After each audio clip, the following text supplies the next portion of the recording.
Hello दोस्तों, mystery talks में आपका स्वागत है। दोस्तों, आज हम बात करने वाले हैं तारापीठ के सिद्ध संत बामखेपा के बारे में, जिसे माँ तारा ने साक्षात दर्शन दिया था। वह माँ तारा से बातें करते थे। ऐसे बहुत से रहस्य हैं माँ तारा और बामखेपा के बारे में। इन रहस्यों को जानने के लिए वीडियो को इन तक देखिएगा और वीडियो में आगे बढ़ने से पहले मेरे चैनल को सब्सक्राइब कर दीजिएगा और साथ ही में लाइक एंड शेयर भी कर दीजिएगा। तारापीठ पश्चिम बंगाल के बीरभूम जिले में स्थित है। यह जिला धार्मिक महत्व से बहुत प्रसिद्ध जिला है, क्योंकि हिंदुओं के 51 शक्तिपीठों में से 5 शक्तिपीठ बीरभूम जिले में ही हैं। बकुरेश्वर, नालाहाटी, बंदिकेश्वरी, फुलोरा देवी और तारापीठ। तारापीठ यहाँ का सबसे प्रमुख धार्मिक तीर्थ है और यह एक सिद्ध पीठ भी है। यहाँ पर एक सिद्ध पुरुष बामाखेपा का जन्म हुआ था। उनका पैतृक आवास अटाला गांव में है, जो तारापीठ मंदिर से 2 किलोमीटर की दूरी पर है। कहते हैं कि बामाखेपा को माँ तारा के मंदिर के सामने महाश्मशान में तारा देवी के दर्शन हुए थे। आप सोच रहे होंगे, सिद्ध पुरुष बामाखेपा कौन थे और उन्हें कैसे सिद्धि प्राप्त हुई। आइए जानते हैं बामखेपा और तारापीठ की पूरी कहानी। बामाखेपा एक अघोरी तांत्रिक और सिद्ध पुरुष हैं। तारापीठ से 2 किलोमीटर दूर स्थित अटाला गांव में सन 2224 के फागुन महीने में शिव चतुर्थी के दिन बामखेपा का जन्म हुआ था। उनके पिता का नाम सर्वानंद चट्टोपाध्याय था तथा माताजी का नाम राजकुमारी था। इनका बचपन का नाम बामाचरण था और छोटे भाई का नाम रामाचरण था। 4 बहनें थीं और एक बहन का लड़का भी इनके साथ ही रहता था। इस तरह परिवार में 9 सदस्य थे। घर में खाने पीने की चीज़ों का सदा अभाव रहता था। माता पिता बहुत धार्मिक थे और भजन कीर्तन करते रहते थे। 5 वर्ष की आयु में ही बामाचरण ने माँ तारा की बहुत सुंदर मूर्ति बनाकर उसमें 4 हाथ, गले में मुंडमाला और अपने बाल उखाड़कर तारा माँ के बाल लगाए थे। पास में एक जामुन का पेड़ था। जामुन से ही माँ तारा का प्रसाद लगाते थे और कहते थे कि माँ तारा जामुन खा लो, अगर तुम नहीं खाओगी तो मैं कैसे खाऊंगा। बामाचरण धीरे धीरे बड़े होने लगे। जब वो 11 वर्ष के थे और उनका भाई केवल 5 वर्ष का था, तब उनके ऊपर बड़ी भारी मुसीबत आई। उनके पिता सर्वानंद जी बहुत बीमार हो गए और माँ काली, माँ तारा कहते हुए स्वर्ग सिधार गए। बामाचरण ने पिता की देह को तारापीठ के शमशान में ले जाकर उनका अंतिम संस्कार किया। विधवा माँ ने किसी तरह मांगकर श्राद्ध का काम पूरा किया। घर की हालत बहुत खराब हो गई थी। बामाचरण के मामा आकर दोनों भाइयों को अपने घर नवग्राम ले गए। बामाचरण गाय चराने लगे और रामचरण गाय के लिए घास काट कर लाते और आधा पेट जूठा भात खाकर रहते। एक दिन रामचरण के हंसिये से घास काटते हुए बामाचरण की उंगली कट गई और गाय खेत में जाकर फसल खाने लगी। खेत के मालिक ने मामा को शिकायत कर दी। मामा ने बामखेपा को छरी से लेकर बहुत मारा। तत्पश्चात बामाचरण भागकर अपनी माँ के पास अटाला गांव आ गए। उधर रामचरण को एक साधु गाना सिखाने के लिए अपने साथ ले गए। बामाचरण ने घर आकर निश्चय किया कि वे अब शमशान में रहेंगे। उस दिन पूर्णमासी थी। वहाँ पर कई आदमी बैठे थे। बामाचरण उनके पैर दबाते दबाते सो गए। एक बार बामाचरण ने एक बैरागी से गांजा पीकर उसकी आग असावधानी से फेंक दी। उससे भयंकर आग लग गई और कई घर जल गए। सभी लोग बामाचरण को पकड़ने लगे। बामाखेपा उस आग में कूद गए और जब वे आग से बाहर निकले तो उनका शरीर सोने की तरह चमक रहा था। माँ तारा ने अपने पुत्र की अग्नि से रक्षा की थी। यह देखकर सभी अवाक रह गए। तत्पश्चात बामखेपा का साधक जीवन आरंभ हुआ।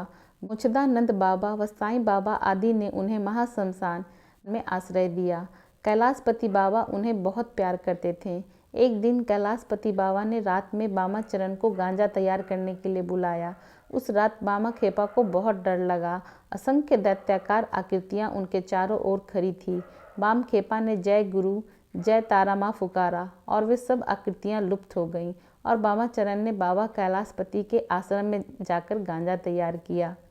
पूजा की रात में बामखेपा का अभिषेक हुआ। सिद्ध बीज मंत्र पाकर बामाचरण सब उलट पुलट हो गया और सैमल वृक्ष के नीचे जप तप करने लगे। शिव चौदस के दिन बामाखेपा ने सिद्ध बीज मंत्र जपना शुरू किया। सुबह से शाम तक ध्यान मग्न होकर माँ तारा के ध्यान में लगे रहें। खाना पीना भूल गए। रात में 2 बजे उनका शरीर कांपने लगा। सारा शमशान अचानक फूलों की महक से महक उठा। नीले आकाश में ज्योति फूट पड़ी और चारों तरफ प्रकाश ही प्रकाश फैल गया। उसी प्रकाश में बाबा चरण को माँ तारा के दर्शन हुए।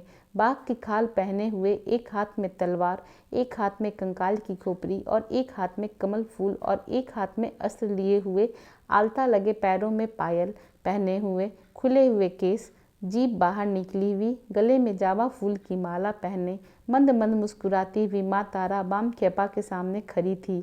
बामा खेपा उस भव्य और सुंदर देवी को देखकर खुशी से भर गए। वहीं पर बामा खेपा को सिद्धि प्राप्त हुई और वह सिद्ध पुरुष कहलाए। माँ तारा काली माता का एक रूप है। मंदिर में काली माँ की मूर्ति की पूजा तारा के रूप में की जाती है। 18 वर्ष की अल्प आयु में विश्वास के बल पर बामा खेपा को सिद्धि प्राप्त हुई और वे संसार में पूज्य हुए। जिस प्रकार परमहंस रामाकृष्णा को दक्षिणेश्वर में माँ काली के दर्शन हुए थे, उसी प्रकार बामा खेपा को भी तारापीठ में महाश्मशान में माँ तारा के दर्शन हुए थे। बामा खेपा की माता का स्वर्गवास हो गया। उस समय द्वारका नदी में बाढ़ आई हुई थी, किंतु बामा खेपा तारा माँ कहते हुए नदी में कूद गए और नदी के दूसरे किनारे पहुंचकर अपनी माता के मृत शरीर को अपनी पीठ पर रखकर फिर पानी में कूद पड़े और महाश्मशान में लाकर अपनी माता का अंतिम संस्कार किया। माँ के श्राद्ध के दिन खाली जमीन साफ करवाकर सब गांव वालों को निमंत्रण भेज दिया। अपने आप अनेक प्रकार के स्वादिष्ट पकवान बामा खेपा के घर में आने लगे। सारे गांव के अतिथिगण राजाओं के खाने योग्य जैसे 36 प्रकार के पकवान खाने लगे। तभी आकाश में घने बादल छा गए। बामा खेपा ने माँ तारा को याद करके लकड़ी लेकर उसमें चारों तरफ एक घेरा बना दिया। मूसलाधार वर्षा हुई, परंतु घेरे के अंदर एक बूंद पानी नहीं गिरा और अतिथियों ने आनंद पूर्वक भोजन किया।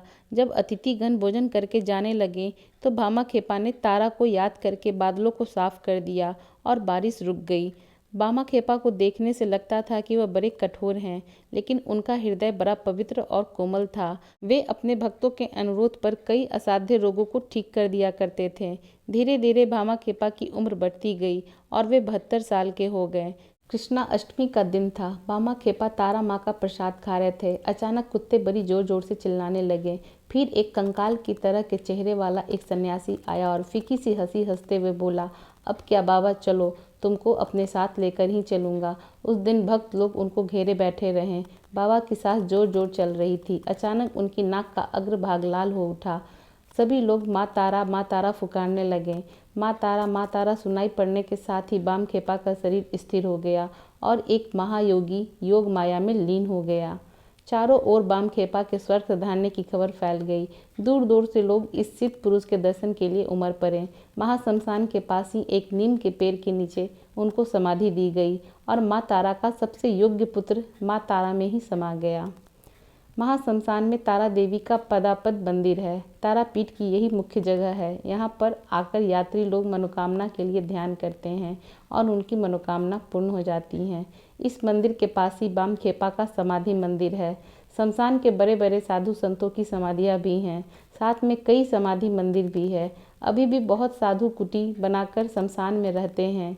यहाँ पर मुर्दे भी जलाए जाते हैं।